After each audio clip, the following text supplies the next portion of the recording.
Hi, this time only 10 copies landed at my home of my book, The Quinta. It was wonderful, taking that small packet inside and opening it. The excitement of opening your book is also like the excitement of seeing something you have created suddenly come to life and take a life of its own. I love the cover. It's very minimalistic. I love the colors too. I'm going to read you a chapter from the Quinta. Quinta actually means a farmhouse. Goa had been under Portuguese colonialism, and many of the houses built after 1787 were called Quinta.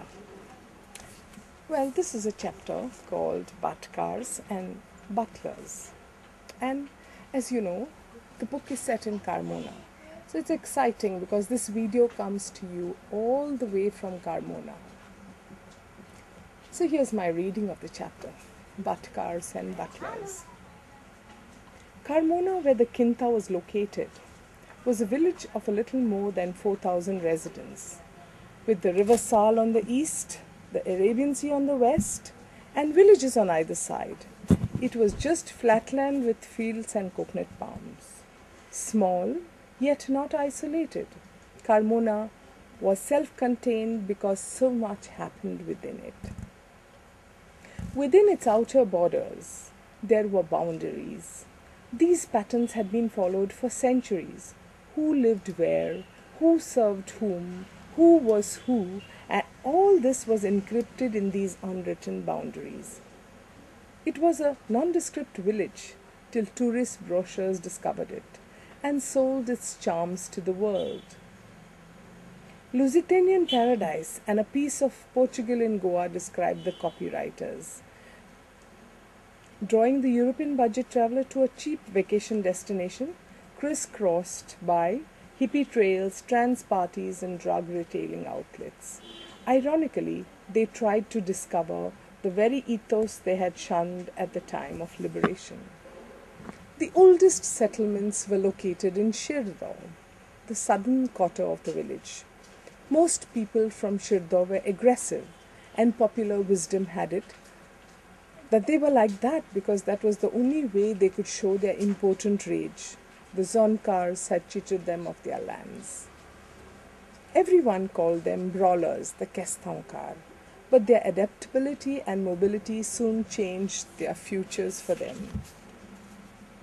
Kirizita and Preciosa lived in Zoncarvado.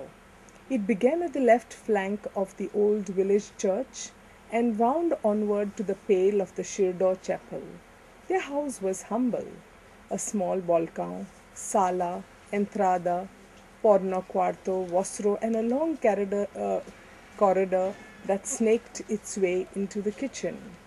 The Quinta was located at the very onset of the Vado.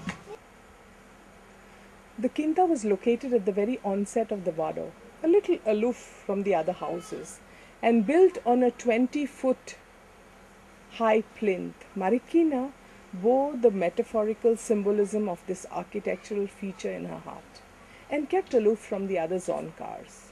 She was higher, she often said, and even the plinth of a Quinta was a reason for her to be so. The Zonkars, fleeing from the bubonic plague, had come to Carmona via the Arabian Sea that forced itself into the river Sal at high tide. They brought technology, helping bridle the river by permanently reinforcing the ever-collapsing Jakni Bandh. The oldest among them, wearing a white dhoti, had sentineled the river bank for a week and enlightened the villagers on how the bandh they built during the day inevitably collapsed at night. Your labor is nullified by a creature with many hands, explained the villagers. The Zonkars reinforced it in such a way that it never collapsed again. They never gave away the identity of that beastly creature, nor did they share their knowledge on how to build a bandh so strong that a 1,000-armed monster refused to meddle with it again. The villagers were relieved that they had solved this riddle and brought agricultural self-sufficiency to the village.